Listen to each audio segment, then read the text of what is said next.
امام علی علیہ الصلوۃ والسلام ارشاد فرماتے ہیں،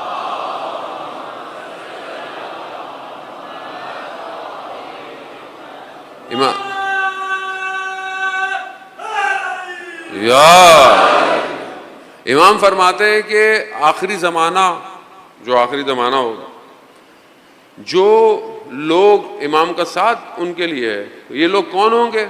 یہ وہ ہوں گے جو گمنام ہوں گے، یعنی یہ ان کو ناموں کی ضرورت نہیں ہوگی، یہ پاک لوگ ہوں گے، اور یہ جب درمیان میں لوگوں کے ہوں گے تو لوگ ان کو پہچانیں گے نہیں، اور جب درمیان میں لوگوں کے نہیں ہوں گے تو لوگ ان کو ڈھونڈیں گے بھی نہیں۔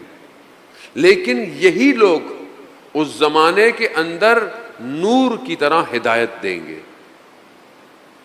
خوب ہم اسی دور کے اندر ہیں جانے محترم، آج حق کی بات کرنا مشکل ہے، آج جو ہے وہ کسی کو تبلیغ کرنا مشکل ہے، آج تو گھر میں باپ بچے کو تبلیغ نہیں کر سکتا، جو آج کے حالات ہیں، آپ ہم سنتے ہیں، خبریں دیکھتے ہیں، لوگ ہمیں بتاتے ہیں، والدین بتاتے ہیں کہ ہم اس کو کوئی بات کریں تو یہ الٹا ہمارے سر پہ آتا ہے۔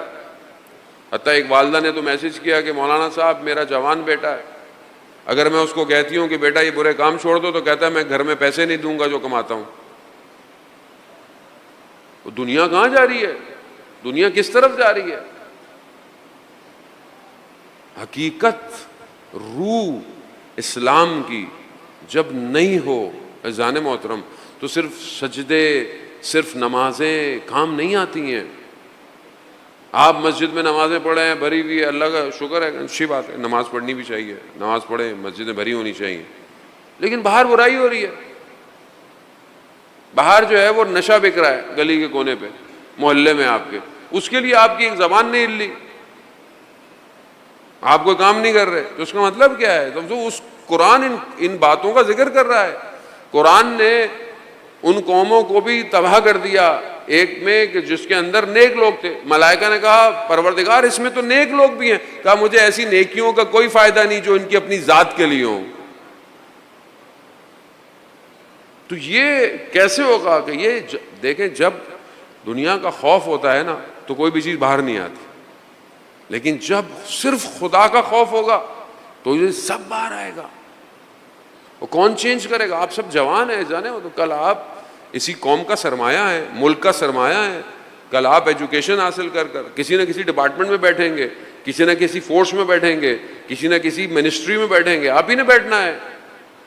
تو اگر آپ اپنی تربیت نہیں کریں گے اور آپ بھی دنیا پرست ہوں گے تو کل کو آپ بھی جب سیٹ پہ بیٹھیں گے آپ بھی وہی کریں گے جو آج ہو رہا ہے۔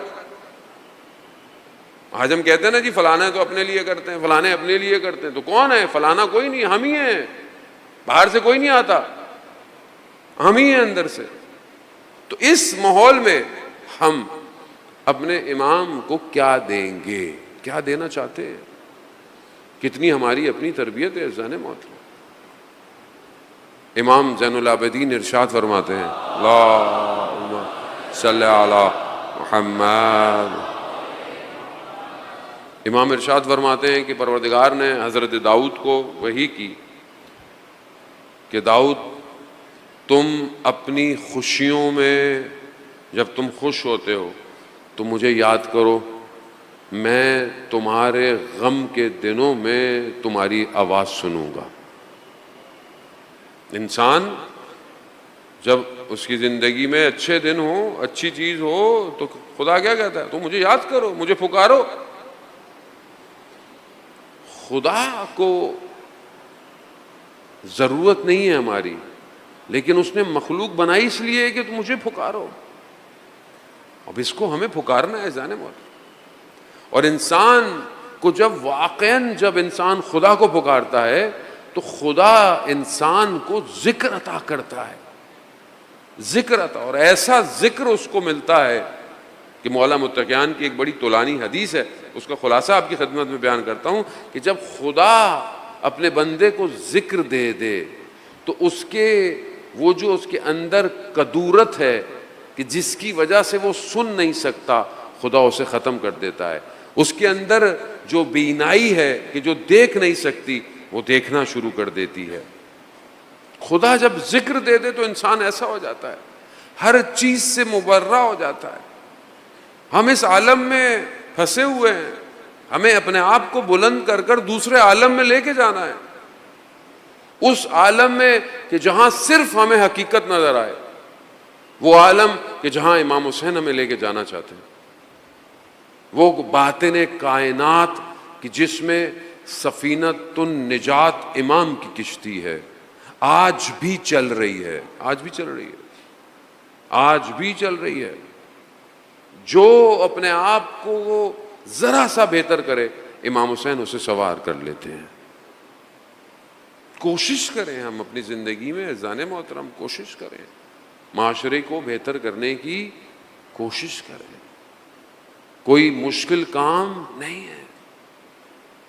آپ کے پاس آپ کے نفس پاک ہے، آپ کے دل پاک ہے کہ آپ امام حسین کی مجلس میں آئے ہوئے، پتہ نہیں کتنی مجلسیں آپ نے دن میں کر لی ہوں گی، ابھی کتنی اور جا کے کریں گے۔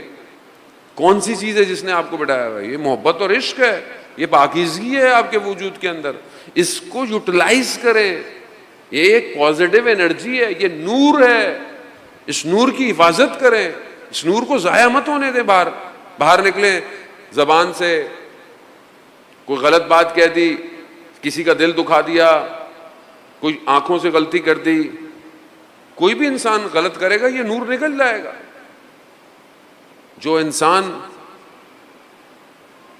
جب انسان مریض ہو جاتا ہے تو اپنے بدن میں نقاہت کو محسوس کرتا ہے، لیکن جیسے ہی اس کی باڈی بہتر ہونا شروع ہوتی ہے وہ انرجی کو محسوس کرتا ہے۔ لیکن پھر اگر کوئی ایسی چیز کھا لے جسے ڈاکٹر نے منع کیا ہو، یا کوئی ایسا کام کر لے، تو خود اس کو احساس ہوتا ہے، بدن کو احساس ہوتا ہے کہ گڑبڑ ہو گئی ہے، لیکن کیونکہ ہم اپنی روح کی طرف متوجہ نہیں ہیں تو گناہ جو روح کو بھاری کر دیتی ہمیں متوجہ نہیں ہوتی۔ بعض اوقات انسان فجر کی نماز میں اٹھ نہیں پاتا، ہوتا ہے بعض اوقات کوشش کرنے میں، کیوں نہیں؟ کیونکہ خدا نہ خواستہ کوئی ایسی غلطی ہوتی ہے جس کی وجہ سے روح بھاری ہو گئی ہے، اٹھا ہی نہیں جاتا۔ ایک شہید اپنے وصیت نامے میں لکھا، جب وہ شہید ہو گیا تو اس کا وصیت نامہ جب اس کے والد صاحب نے دیا تو اس پہ لکھا ہوا تھا کہ میری زندگی کا سب سے تاریک دن وہ تھا کہ جب میں اٹھا تو سورج نکلا ہوا تھا۔ میری زندگی کا سب سے تاریک دن تھا۔ جانے خدا کو ضرورت نہیں ہے، مجھے ضرورت ہے، مجھے ضرورت ہے اس کے سجدوں۔